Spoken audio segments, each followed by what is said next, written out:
Good morning. This is Bakes, Kevin Baker with Bakes Takes. Welcome to the podcast. This is for the week ending Sunday, August 23rd. Number one, new highs make no sense. We'll go into that. Number two, Biden is irrelevant. Yes, I said it. Number three, I'm not afraid of COVID-19, and I said that too. Okay. Bakes Takes, the first segment. This is fan mail, and from my good friend of my son Bobby. Mike, and the responses keep coming in. I think it's fabulous. It's uncanny how we hit a topic and then someone comes back with a twist on the topic. Right. And it's kind of neat. This is from Travis. New highs make no sense versus unemployment being so high and businesses not open fully. And as Mike and I were talking about before the show, I've got two businesses that I've been associated with in the past that are gone forever. And number two, my Planet Fitness, okay, I know what you're saying. Bakes, you don't work out. You look too heavy. But I do. And but I went to Planet Fitness, and I wear the mask and I do all that good stuff. And I asked the lady at the desk, and I said, where are you versus where you were? She goes, 40% capacity is the most we can do. Well, what are you doing? They're at 20% max. Wow. And Planet Fitness, I thought, was a license to print money. Yeah. So I'm going to bring this, I hope make some sense of this, Travis, but I get it. I see things in front of my eyes. I've got a bar I frequent that, it's half of where it was. Yeah. So, but take a look at this cartoon from The Economist, for example. And I think this kind of sums up everything. The economy was doing great. COVID-19 hits, and the Fed picks up the balance. And the Fed has taken interest rates down to zero. I know you've heard this before, but I'm going to do it again. The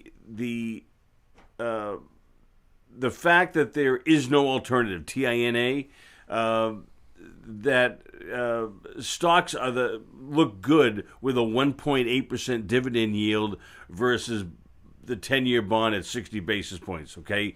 3x what you can get from bonds. The Fed is saying, we have the floor. You can bid stocks up to whatever you want. That's not exactly what they're saying, but that's what the market is interpreting. And certainly the administration, the Trump administration, wants to have a higher stock price. I'll go into that to bolster their election chances. But this is it. Chairman Powell, the Fed is driving the bus, and Wall Street likes it for now. So here we go to the S&P 500, and yeah, it hit a new high. I'm not dazzled. I'm just going to say it. The volume is weak. The ETFs are being topped off. Apple is 7% of the index, so you got to buy Apple in order to, stay in the game. We're up 6%, give or take, for the year. It's a hell of a roller coaster ride to make 6%.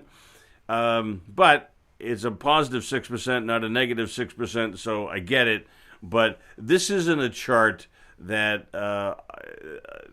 entices me in the least. It looks like it's weak. It looks like it's tired, and I'll go into that more. All right, so here's I think a tweet. No, this is LinkedIn, I think, from Austin Harrison, and I don't know him, but I like these visual cues. The S&P hit a high. Then you look at the S&P 400, quote unquote, the mid caps didn't. Okay, it's lower, and then the S&P 600, the small caps, lower still. So it's a great world if you're Microsoft, Amazon, Apple, etc.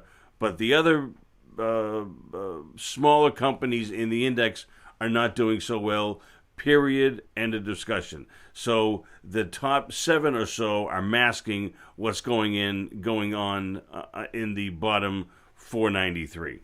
There we go.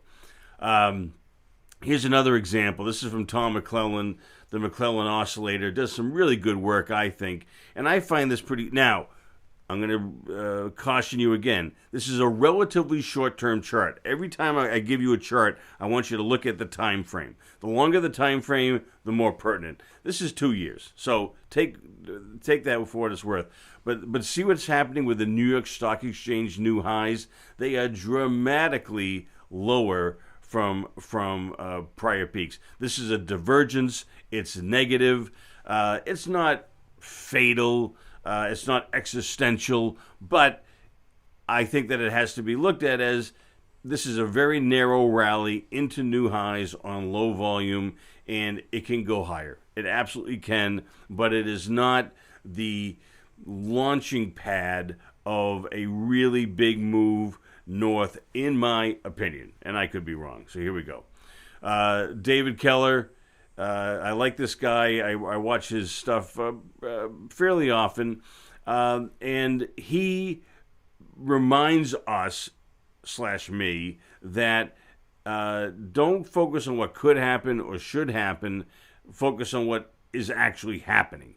And I fail at this a lot sometimes, but it's a good reminder that the market doesn't care about my opinion, your opinion, what the Fed should do, what it shouldn't do, what the administration should do, shouldn't do. What could have happened did. Thank you, Coach LeBrun, from my high school football days. And thank you, David Keller, for reminding me that, what we have going on is what we have going on. And it is a tech-heavy, narrow rally, and it could go on for a while. There we go. This is another one that this is from Danilo Pone. I hope I'm pronouncing that correctly. Maybe Pone. I have no idea. And it just shows that money goes where it's treated best, and revenue growth is hard to come by, especially with COVID. And who's delivered it? Apple, Microsoft, Amazon, etc. And the stock prices have warranted. And it makes common sense when you think about it that the businesses that were in essence built by design or by accident to get paid while people were stuck at home are getting rewarded, and this is what's happening. And so the big are getting bigger, and revenue growth is hard to come by, and the big 5 or 6 are delivering it, and thus that's why the S&P 500, this is 24% of the index in these companies, the Microsofts of the world. So that's, I hope, explains why the market is hitting new high, and it makes a little more sense. I hope I've addressed that, Travis. And oh, by the way, all of you, please use your voice memo app. Tape your questions. I'd love to hear your voice. Mike would love to hear your voice. And email to bakes@bakestakespodcast.com. All right. I have more charts and tweets than anything this week, so let's go through these. This is from the Bear Traps report. The founder was on a podcast, and I forget which one now. I apologize. Might have been Josh Brown's. And again, I love these visual cues about what happened in the past. It may not be prologue, but it often is. So these are New York Stock Exchange 52-week highs, and they're declining as the market hits new highs. And so it just shows that the participation of most of the stocks simply isn't there. It could happen. CNBC keeps talking about this rotation. Oh, we could have cyclicals rally, value rally. And I kind of say, if it's not happening, I don't really care yet. So the new highs are feeble, and I question how much the rally goes on from here. Thanks, Mike. It looks a lot like February, and I I watch charts as much as anybody, but this kind of looks like February, and that was not bullish. So, keep in mind that, and I don't want to be overly bearish. It just these things can continue longer than you can remain solvent. John Maynard Keynes. The market can be irrational longer than you can be than you can stay solvent. I kind of want you to know where we are. I think it's inning 9. That's just me, and I think that some of these charts that I show you buttress that. Here we are. This is the Qs, the NASDAQ 100, and that includes obviously the Apples and the Amazons and the Microsofts of the world. And this is another divergence. The stocks are hitting highs. The relative strength index isn't. It's sort of grinding higher. It feels to me like ETFs are topping off their positions because they have to. Maybe the hedge funds have to top off their positions because they have to. And I don't see, real strong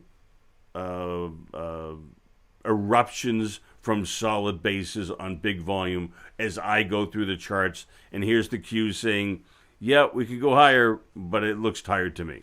There we go. Insiders are selling stock big time. $50 billion in the last couple of months, I believe, or the last quarter. And they know the business is better than anybody, and they're selling with both hands. So I would watch this. The Euphoria Index is hitting highs. And again, I don't want to have confirmation bias. I look for everything, and I try to find both bullish and bearish indicators.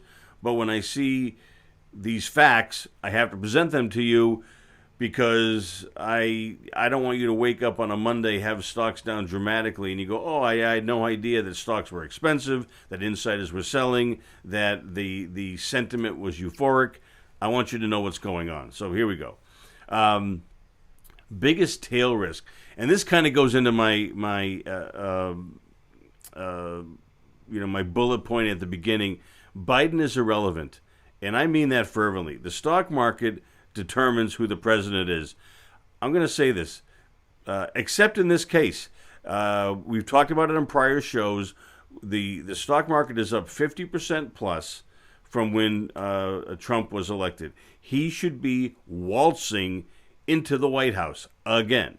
He is not. The polls show him down 10, 15%, depending on what you look at.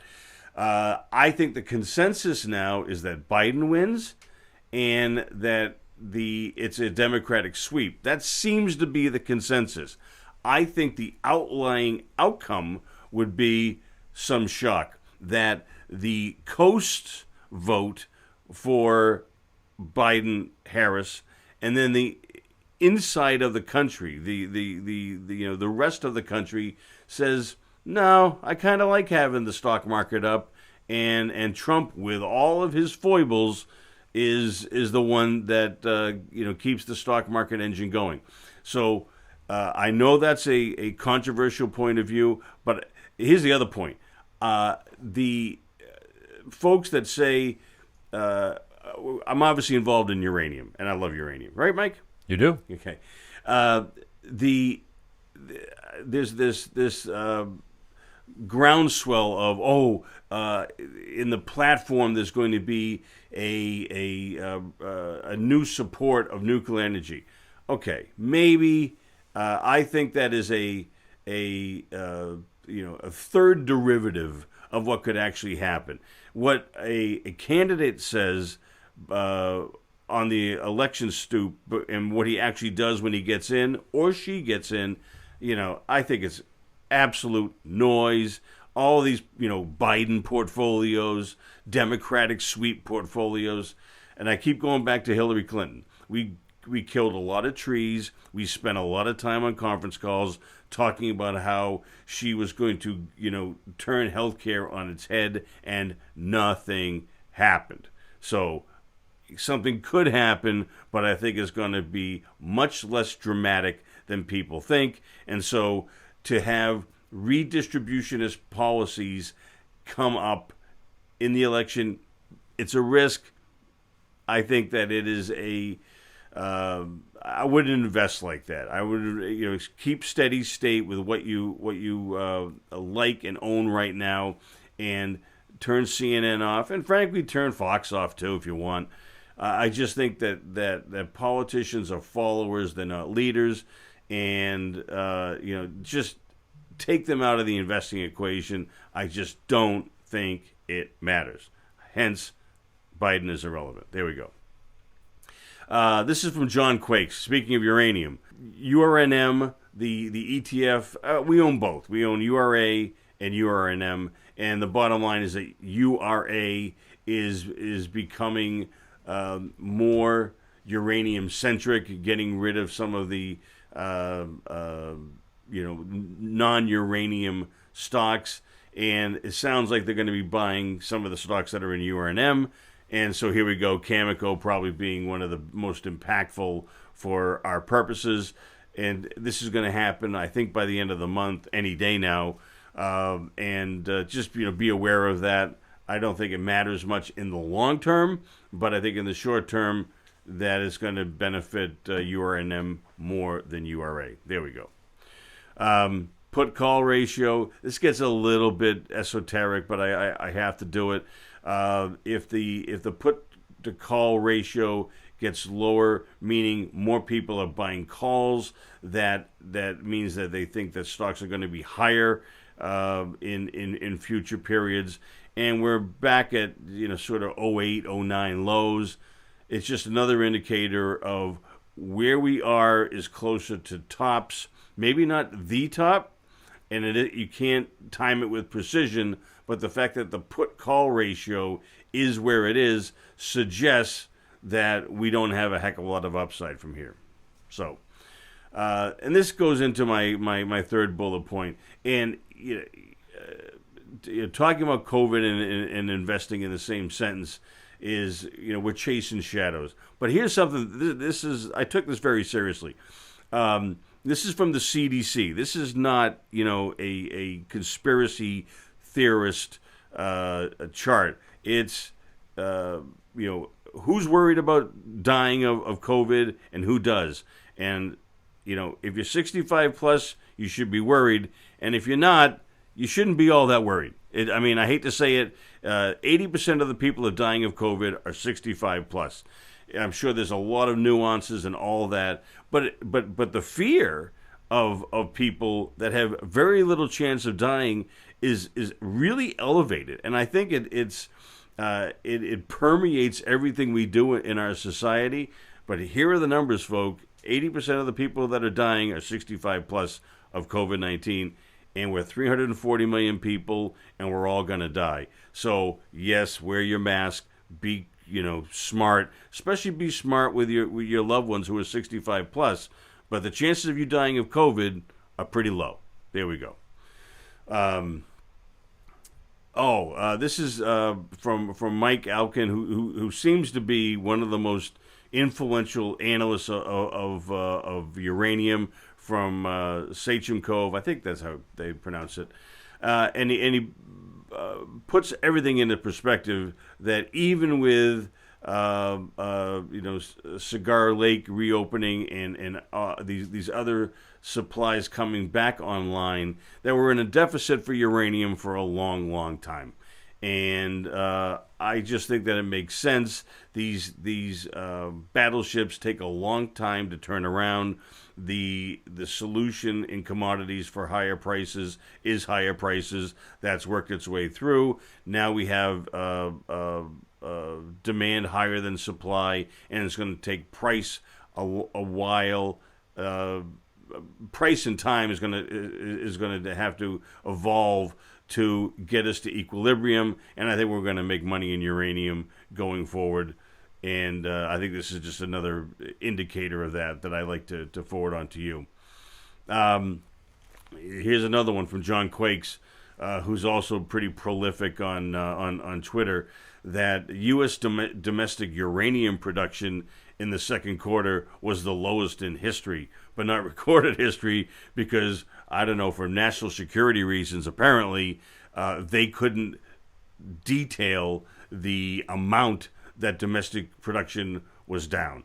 So the world needs more uranium. There are very few people that make it. It's a very small pond. The institutions aren't in the pond yet, and when they jump in, I think the stocks are going to go up, and that means we're going to make money in uranium, URNM, and URA. There we go. Here's the city group panic euphoria model, and I don't really know the mechanisms that go in this, but the bottom line is it's at the highest it's been since 99 2000, and that was very bad for stocks, especially for tech stocks, where they went down about 70-80%, depending on which one you looked at. So this is where we are. Short interest, it's the lowest in 15 years, and that means that they've been squeezed out. We talked about Tesla, I think last week or the week before. If you were short Tesla and you thought it was overvalued at 400, well, it's at 2,000. Yeah, you took it. You took it on the chin there. And part of it is that there's a feedback mechanism with shorts, meaning where if you're short, you usually have a lot of conviction. Frankly, the shorts do a lot of fundamental work. I mean, that's what I found. The shorts do a lot more work than the longs do in many cases. But when the shorts are wrong and the stocks hit new highs and your broker says you get a margin call and I've got to buy my Tesla in at 450, 500, 600, 1,000, that hurts a lot. And, if you're an analyst and you're reporting to a portfolio manager, they just say, you're wrong on Tesla. You might be right, but you're so early that you're wrong, and we're out. And so you have the usual buying enthusiasm, you have the short covering enthusiasm, and then you have the potential, the split, which I don't know why anybody cares about splits, but they do. And then, it's going to go into the S&P 500. And I know this isn't a Tesla chart, but it's a good example of what goes on when the shorts get squeezed. My point is the shorts have been squeezed past tense, and I think we're close to the end given what I'm seeing in this chart right here. Silver miners, historically cheap versus the metal versus gold. And I think we're going to be right on SIL. So, and again, this is 2010 to present. This is a fairly long-term chart. I caution you that when you look at the traditional media, they often use, a day or a week or a month, and it looks more impressive than it is. And the longer the time frame, the more important and meaningful and valid the chart is, in my view. So we're long silver, and I think it's going to work out to our benefit. And again, I am looking for everything. And if I found something that said, hey, the market's cheap based on this, I'd send it to you, and I'd show it to you. But here's Danilo Pone again. Interesting. What I do over the course of the week is I kind of find a chart, put it in the show, find a chart, put it in the show. And here we are, where it's not at the zenith, but it's pretty close. I mean, we're at a high multiple to earnings, and again, stocks can go higher. I just want you to know that we're in inning 8 or 9, in my view, based on these valuations. And what's going to knock it down, I don't have a clue. I think an election surprise, as I'm talking here in front of you, maybe a Trump win sends the stock market down. I don't know. Or the news of a sweep, Biden, the House, and the Senate all go Democrat. They want to raise taxes. They want to increase regulation. Maybe that's what does it. I don't know. I don't care. I just know that where we are is elevated, and I want you to be. I want you to recall the self-discipline that I've used in the past. And Mike, maybe I'll bring that back again because Yeah. Just to show how dispassionately you can get out of the way of really big downdrafts. It isn't perfect. Just take the emotion out, right? Take the emotion out. That's right. Take the emotion out. Exactly. What do we have next? Here we go. We're at the end of the show. Please also subscribe to my Bake Steaks YouTube channel. The audio is the same, but the charts that I reference are on the screen. Follow us on Twitter at bakesteaks_ and other social media. Please use your voice memo app. Tape your questions and email to bakes@bakesteakspodcast.com or write if you prefer. I'll also keep you anonymous if you'd like. Thank you for listening. Mike Wilson is my producer. Thank you as always. Have a great week. This is Bakes. And for much needed levity, what are waiters even talking about? Maria Bamford, I think, is hysterical, does voices, myriad numbers of voices, and I think she's very smart, bright, and funny, and I think we need that. So I'll see you next week. Take care. Bye now.